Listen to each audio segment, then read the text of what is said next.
All right. What's up, everybody? It is our first live show of the season, and I'm actually going solo. So I'm going to open and spray my Candlestick Chronicles Hazy IPA all over my monitor. It's okay. We go on. Cheers to you guys. 49ers get their first victory of the season. Obviously, Candlestick Chronicles Hazy IPA from Cooperage. Um, give me 1 second to take a sip. Man, what a game that was. A week one 17-13 win in Seattle. It did not feel like the Niners were ever going to win that game. I'll be honest. And maybe it's because we saw how these games went all of last season, right? That game basically felt like a 2024 49ers game. The only difference was the 49ers actually pulled it out. And man, coming into the season, the big question mark is, can Brock Purdy be the rising tide that lifts all boats? Can he be the guy when the chips are down, when you don't have ideal circumstances, when you don't have an all-pro receiver in Brandon Ayuk and the offensive player of the year in Christian McCaffrey and a top 5 defense? The defense played pretty well. Point being, though, we have all these questions about Brock Purdy, and can he be that guy when the chips are down and you don't have ideal circumstances around you as a quarterback? And he rolls right, and he throws this pass that I swear to God, I feel like Tariq Woolen is going to intercept. Somehow Jake Tonjes comes out of nowhere around him and rips it away, and the Niners score a touchdown and somehow take the lead. And you're just like, what is happening? How did this happen? It was a very surprising result. I'll be honest. Like, just the way the game was going, you knew the 2 missed field goals were going to come back to kill them. You felt like they just couldn't overcome the injuries. And then Brock Purdy, shout out to my co-host Kyle Madsen, who's not here right now. He sends out the tweet right before it happens. Good time to note that Brock Purdy has never thrown a touchdown with the 49ers tied or trailing with 4 minutes or less remaining. And then he said RIP to that stat afterwards. But man, the Niners escape with just a huge week 1 win, a enormous week 1 win from a whole different number of standpoints. You look at the total numbers and you say, man, this is a game that you feel like the 49ers should have rolled, right? And it feels like, I mean, if the 49ers make 2 field goals instead of Jake Moody bouncing one off the left upright and then having one blocked, 4-point win, that's a 10-point win on the road is really impressive, right? Like you win by 2 scores on the road against a division rival, against, I think Seattle's defense is legit. I think they might have one of the best defenses in the NFC, if not the entire league. To outgain the Seahawks 384 to 230. And I mean, the defense played great. Brock Purdy played great. I don't even know where to start because there were so many different interesting things to take away from that game. I guess we can just start from the beginning. George Kittle leaves after scoring a touchdown. He looked awesome on the first drive. Apparently, he tweaked his right hamstring at some point in the first half. And immediately it was ball cap on, helmet off, and you knew George Kittle wasn't coming back. At that point, that seemed like about as ominous a sign as you could possibly have in a game for the 49ers, particularly when you don't have Brandon Ayuk. You don't really know what Christian McCaffrey is from a health perspective, given that he landed on the injury report last Thursday, right? So you're like, man, this is tough sledding. Then you have the end of the first half sequence where you miss the field goal. Jake Moody bangs it off the upright. Seattle goes right down and kicks a field goal. They take a 10-7 lead going into the half. And it's hard to feel good about that game if you're a 49ers fan, particularly if you watched them play all of last year. It was like, all right, missed field goal, key injury, tough road environment. Like this has a 49ers loss written all over it. The defense kept the 49ers in the game. And Brock Purdy had a couple really bad interceptions. And the first one, I think it was just the play took a little bit longer. It wasn't in rhythm. Brock Purdy threw it off his back foot.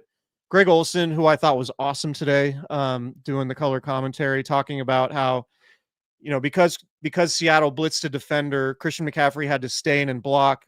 If not, Christian McCaffrey is running an underneath route as a check down option, and then Ernest Jones is playing further up. But because McCaffrey had to stay in and block, Ernest Jones could drop deep and get underneath the crossing route. And we've seen Brock Purdy layer that pass over linebackers over and over and over again, right? He threw it off his back foot, didn't have a ton of velocity on it, and it was an intercepted pass. The second interception was, here's the thing with the second interception, and my opinion of this is colored by the fact that Brock Purdy basically threw the same type of pass to win the game to Jake Tonjes. Brock Purdy's trying to make a play. He just gave Ricky Pearsall an opportunity to make a play. Like, you hate it from the standpoint of Ricky Pearsall is not open, right? Ricky Pearsall is in between three defenders. Job is right in front of him. He's not open at all, but Brock Purdy's throwing the pass because he's trying to let Ricky make a play because nobody else is open. So if you're going to after seeing the play to Jake Tonjes, my mind went like, all right, if you're going to love me at my game-winning pass to Jake Tonjes, where I throw basically the same pass where it doesn't look like the guy's open and a defender's in front of it about to intercept it, then you got to love me when I actually do throw the interception on a similar ball to a guy that's not open. You can't always have an open receiver. Sometimes you just have to make plays, and Brock Purdy was in that playmaking mode.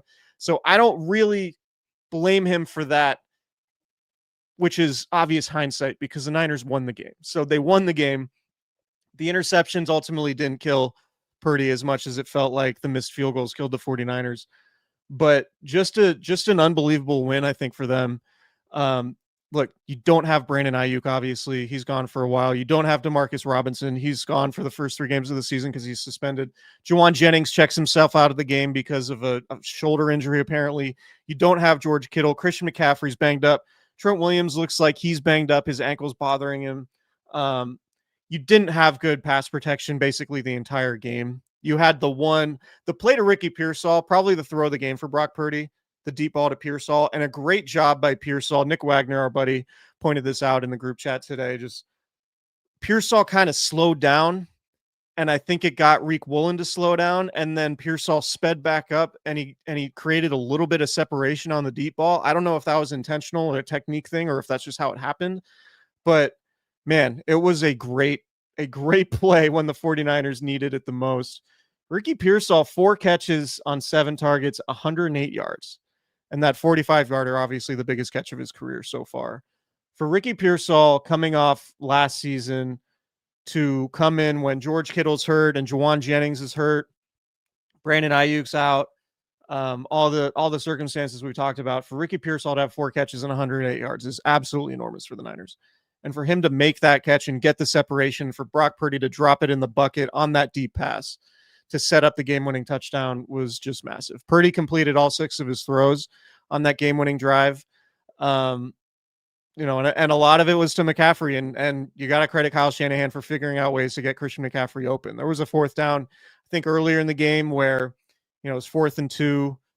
It might've been before the Niners missed a field goal, but regardless, Kyle Shanahan lines Christian McCaffrey up, bunch formation on the left side. Seahawks only have 2 defenders out there, easy pitch and catch on 4th down. And that's a case where you have, a really good play designer with one of the best pass catching running backs in the NFL, maybe of his generation, running a route. And that's as easy a pitch and catch as you're going to get on a 4th and 2 in a game like that. And, it was just an example of what Christian McCaffrey's value is to the 49ers when he's on the field versus when he's not, because the Niners didn't have Christian McCaffrey in this game. I thought Brian Robinson played pretty well. 9 runs, 33 yards. He had a couple good ones. He's just not nearly as dynamic as Christian McCaffrey. He can run between the tackles. I thought the Niners did a really good job of spelling McCaffrey. McCaffrey still managed 22 rushing attempts. Niners ran the ball 36 times, 35 passes. I was surprised to see Christian McCaffrey checking himself out of the game and going to the sideline, and he was pointing, saying one play. And then he would go to the sideline and Brian Robinson would play, I don't know, it felt like a handful of plays at a time. And that's something that we've talked about that the 49ers really needing to, take a little bit of the load off of McCaffrey. Anyway, back to Purdy. Like, it wasn't his most efficient game. The 2 interceptions obviously are really going to tarnish his stat line, but that was an example of what we talk about with Purdy. He's making $53 million a year now. It's not, hey, can you run the offense? Hey, can you get the ball to Christian McCaffrey? Hey, can you be a point guard and just get the ball to all your elite weapons in this elite scheme devised by Kyle Shanahan? It's, hey, can you make game-winning plays when things aren't going right? And I think that's probably the biggest critique you can make of Kyle Shanahan. And I go back and forth on how big of a critique it really is, but Kyle Shanahan feels like he's the type of coach where the game has to go to a certain script for him to win. Niners have to be playing from ahead. They got to get points before halftime, and then they'll get the ball after halftime and then score again, do the lap thing, and they'll just kind of like pound the opponent into submission. They have not typically been a team that's been able to come back, particularly in fourth quarters. And so for Brock Purdy to throw his first touchdown pass when the Niners are tied or trailing with 4 minutes left in a game, obviously that's going to be important. Josh Dubow of the Associated Press, shout out to Josh. He texted me, or I asked him for the fourth quarter stat because he typically tweets them out, and he might have tweeted out since we started recording. The Niners are now 15-63 when they've trailed in the fourth quarter. And they're 15-45 when they're down 1 to 8 points. 6-51 when they're down 4+ points. So obviously being down 3 points, they improved to 15-45 in that scenario. Like, they are not okay, we're trailing, we can come back, we can, spread it out and go 4 wide and be in shotgun, and a 14-point deficit in the fourth quarter is no big deal. No, the 49ers have not been that type of team. They simply haven't. They're the they're the team that if they play from ahead, they can take advantage of defenses because by running the ball well, utilizing play action, they can control tempo when they're leading or the game's close. When you're trailing by multiple scores, obviously you can't dictate tempo because you need to come back and win the game. You need to pass it. You need to be in shotgun. You need to you need to toss it around the yard a little bit. And that hasn't been what the 49ers that just hasn't been Kyle Shanahan's way of winning. So for them to win this game down, the first game of the season, I think is super impressive and super important for them. Now, week 1 can be weird. I will always push back on overreacting to week 1 because I was there covering the team in 2015 when Jim Tom Sula looked like an awesome coach on Monday Night Football, and the Niners are beating, I think it was the Vikings, maybe. Jim Tom Sula gets his first win replacing Jim Harbaugh, and it's like, oh, maybe the Niners are going to be really good. Obviously, the Jim Tom Sula 49ers were a disaster. Next year, Monday Night Football again, season opener, week 1. Chip Kelly's head coach. Niners look awesome. I think it was against the Rams, or it might have been switched. I forget which game was which, but I will always try not to overreact to week 1. However, the 49ers winning that game with this particular group, I think, means a lot because there are all the questions about the defense, and they have so many new young guys defensively, and can they stop the run, and can they get themselves to contention, with all of this turnover.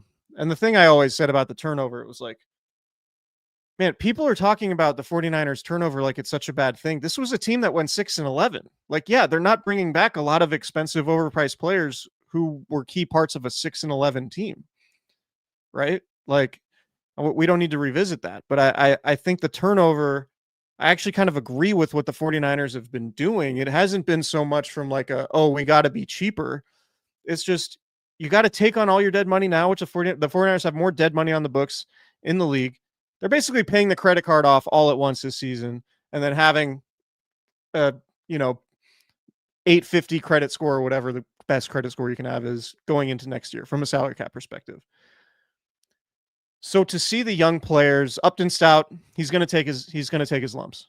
right? The slot is an incredibly difficult position. Jackson Smith-Njigba might be one of the best slot receivers in the NFL right now. He's not going to be awesome. You remember Jimmy Ward wasn't awesome when he first started in the slot for the 49ers as a rookie back in 2015, and he turned into a really good player. So we'll see on Upton Stout. I thought the pass interference that he had, I think it was a 4th down on Cooper Kupp. What was unfortunate about that is it wasn't a good pass, and it looked like it probably would have been incomplete had he not interfered with Kupp. So that's tough. But you kind of have to go into the season understanding that some of the rookies aren't going to be all pros from the jump, which is fine. The Niners defensively, it felt like early on they were having trouble stopping the run, but the numbers never really bore it out. Maybe because there would be like 5-6 yard gains and then, like a 3-yard loss. And the numbers just kind of looked more favorable to the 49ers as the game went. Niners allowed only 84 rushing yards, 3.2 yards per carry. Longest run they allowed was 9 yards. It's pretty good. It's pretty good. That was the biggest question about the 49ers coming into the season from a defensive standpoint. Can they stop the run? I don't know that the Seahawks are the best rushing team in the NFL, but we know that they're going to run the ball a lot, or they're going to try to, right? So it's they should feel encouraged about the way they played. Robert Saleh is the best defensive coordinator of the Kyle Shanahan era. I mean, if you want to make the case for DeMeco Ryans, I won't argue against. I won't argue against that. It's just a completely different looking defense when Robert Saleh is coaching it. How hard they play, how they rally to the ball. I think his blitzes on 3rd down are really smart. That's something that Kyle Madsen pointed out in the group text today. They just have the look of like, oh, this is what the Niners defense is supposed to look like. It's not Steve Wilkes calling these insane blitzes on, with no time left in the first half, leading these big plays. It's not terrible players being left on islands. You're worried about the safety position. Like, do we have any reason to be confident about Jason Pinnock and Marquise Siegel as starting safeties in the NFL? Siegel, I've been pretty impressed with how he's played. But like coming into the game, it's like, I don't know, he could be a complete liability. And Jason Pinnock certainly wasn't somebody who you like came into the season being like, oh yeah, 49ers are set. They got Jason Pinnock. Those guys weren't even on the screen at all today. I mean, Siegel made a few tackles and you saw 25 occasionally, but the less you see the deep safeties, the better the defense is often playing, because these guys aren't having to make tackles. They weren't being tested deep, and that's usually a pretty good sign that they're where they need to be from a coverage perspective. So defensively, I think you have to be really encouraged. Nick Bosa making the play to seal the win. The Nick Bosa thing is kind of interesting because, yeah, you would love him to have more raw sack totals, and that was his only sack of the game. And if you have a sack a game, you have 16 on a season, so that's pretty good. But that was a big play for Nick Bosa from the standpoint of, all right, well, you won the Defensive Player of the Year in 2022. What have you done for me lately? I think is the feeling that a lot of 49ers fans get. And that's not to say that Nick Bosa isn't one of the best edge players against the run in the NFL. That's not to say he's not a Pro Bowl caliber player, but the highs were so high in 2022 and even 2023 that he set that standard for himself. And when he's not having that type of season, which I think it felt like he wasn't having that type of season last year, you're like, all right, you get this big contract, you hold out before the season. Like, when you got to show up, you got to do it. You got to be that guy.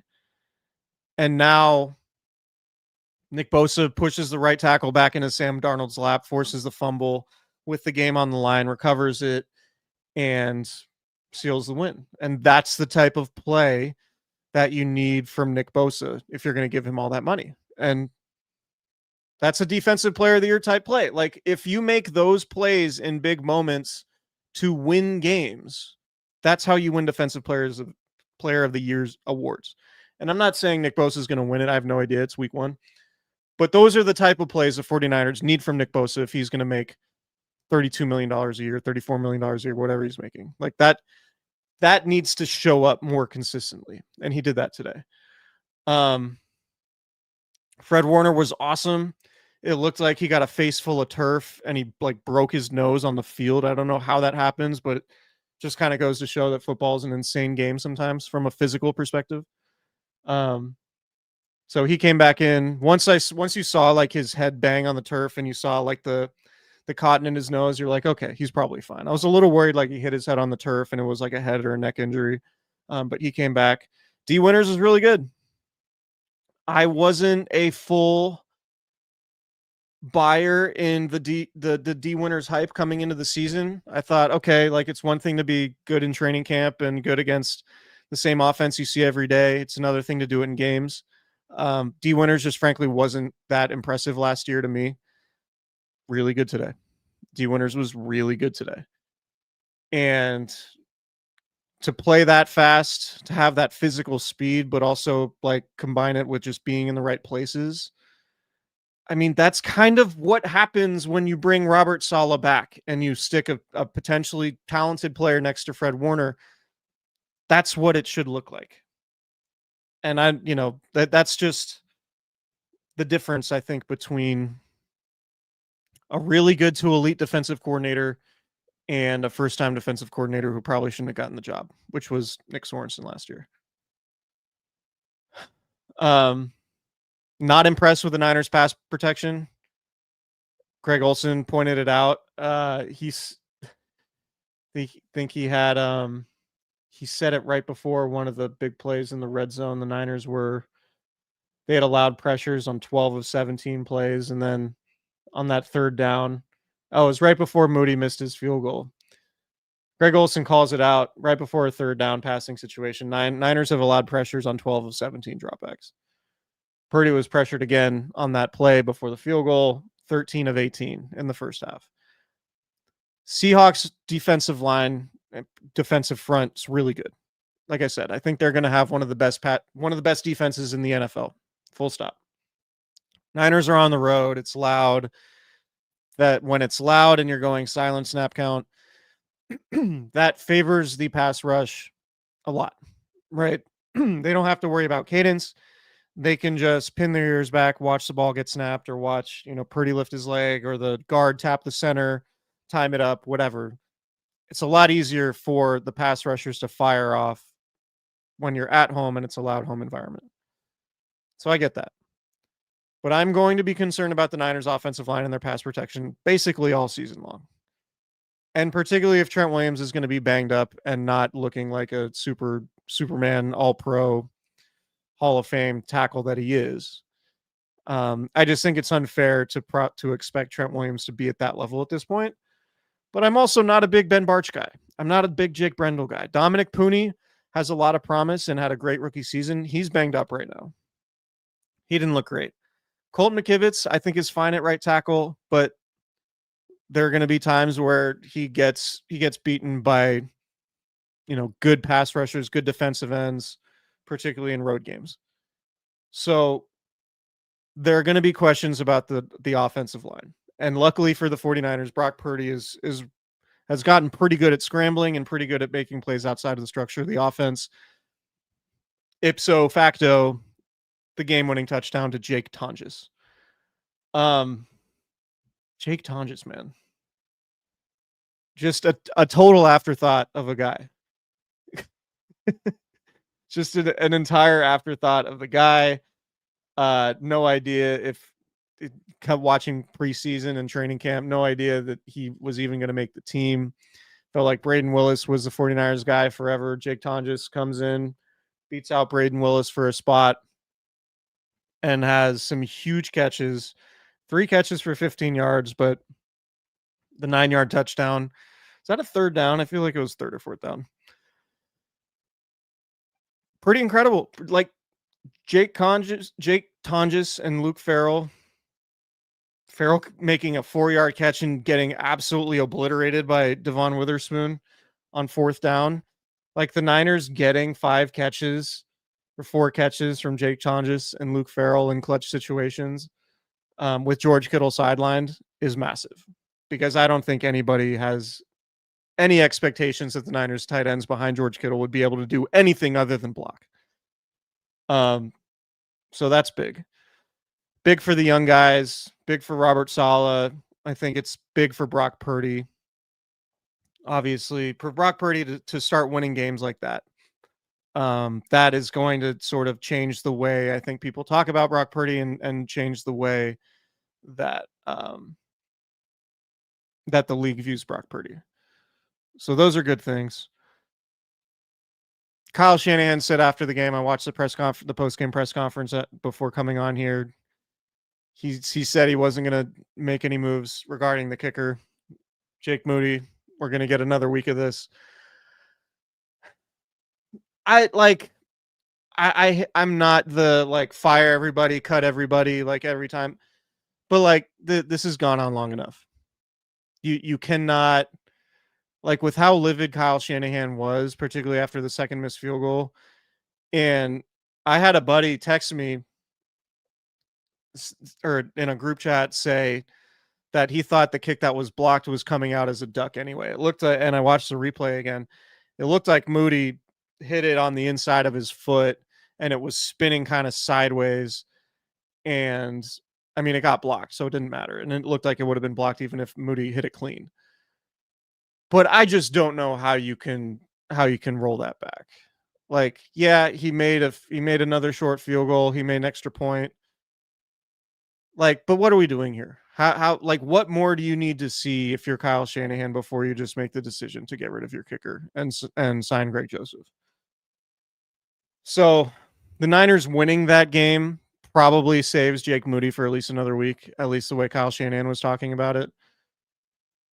I really don't understand the allegiance to Jake Moody and not wanting to move on. Maybe they really like him. Maybe he's the coolest guy in the world. Maybe he's got an awesome personality. Maybe he's a great hang. He better be if they're keeping him for this long while he's missing this many kicks. Again, I don't know that if the one that was blocked was going to miss had it not been blocked, but it didn't look great coming off Moody's foot either. Not a great day for Brant Boyer. We joke that he's the assistant general manager, special teams coach. 2 penalties on punts, 2 missed field goals. One kicker just pulled it left. The other, just the left side of the line gets obliterated. If the Niners are going to be in contention for the playoffs, they cannot have shoddy special teams and expect to get to where they want to go. I mean, we've seen it. It was huge in the Super Bowl a couple years ago against the Chiefs, right? The muff punt leading to a touchdown and changing the momentum of the game, right? Sky Moore muffed one. Bryce Herbert points out in the chat. Yeah, we knew Sky Moore wasn't very good. The Chiefs benched Sky Moore. And I'm kind of surprised the Niners even traded for him when they could have just said, hey, you can just cut him and we'll sign him off as a free agent. Like, the Chiefs benched Sky Moore because he was dropping punts. So not entirely surprised he muffed one today. At least he recovered it and it didn't cost the 49ers. But again, win's a win. You'll take a win on the road in the division 8 days a week. But I think what I'll remember about this game was Brock Purdy winning the game when he didn't have his guys. No Brandon Ayuk, no Juwan Jennings, no George Kittle. McCaffrey looked, I don't know how explosive he is right now, but he's just such a good player that even if he isn't as explosive as he typically is, he can still give you, what do you have? 69 rushing yards, a nice amount. 73 receiving yards. So, yeah. 100 and what's the math there? A lot of total yards. Given that he was on the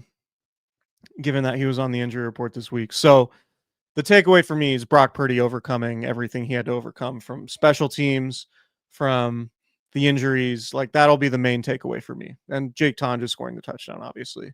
The second takeaway, the second big one for me, just the defense. You have to feel really good about the defense. the expectations for me for the defense were like, hey, if the Niners can just be like a top half of the league defense, then the offense should be good enough once they get everybody healthy that they can make a playoff run. And look, I know it's Sam Darnold, and I know it's his first game with a new system and a new situation and all that. The defense was up to the task. This should have been a double-digit win for the Niners based on the way the defense was playing. If the Niners stay healthy on offense, special teams doesn't pee all over itself, then this is a much more lopsided win because of how well the defense played. So those are my two takeaways. Brock Purdy overcoming things, defense looking awesome. Third, I'm just like, I'm done talking about the Jake Moody thing. I know we're going to have to because this is going to continue for another week, but I think Kyle Shanahan at this point just needs to move on. Just like, let's just do it now. Like, you won the game. Like, let's not have it cost you games in the future. Like, let's just, and Nick Wagner tweeted out, I think after the second miss, I'd have to go back and look, but Nick Wagner said Jake Moody had missed or had made just 11 of his last 22 field goals. You cannot win in the NFL and have your kicker making only half his kicks. I'm sorry. You just can't. So Kyle Shanahan needs to look at all of the information that he has, make a move off of Jake Moody this week, bring in Greg Joseph, and then move on from there. You cannot, I don't think, bring Moody back for week 2, because at some point, if you keep him on the roster, he's going to cost you games. And if he costs you games when you're really trying to get to the playoffs and you're really trying to win a Super Bowl, what are we doing here? You have all the information you need to move off of your kicker. So again, maybe he's the best hang in the world. Maybe just like, I don't know, maybe he has great jokes, or maybe he's like a riddle guy. He can, like, you know, get everyone's mind going with some riddles. I don't know any riddles, but maybe he's like, maybe he's a great storyteller. Maybe he's a dude who's got great stories. I don't know. I don't know why Jake Moody sticks around. Bryce asks, Chris, do you think the 49ers will make another move for a wide receiver that isn't Kendrick Bourne? Kyle Shanahan was asked by a friend of the show, Matt Barrows, about Kendrick Bourne after the game. And Shanahan basically said that the Niners were still trying to sign him. He had the meeting with the Niners.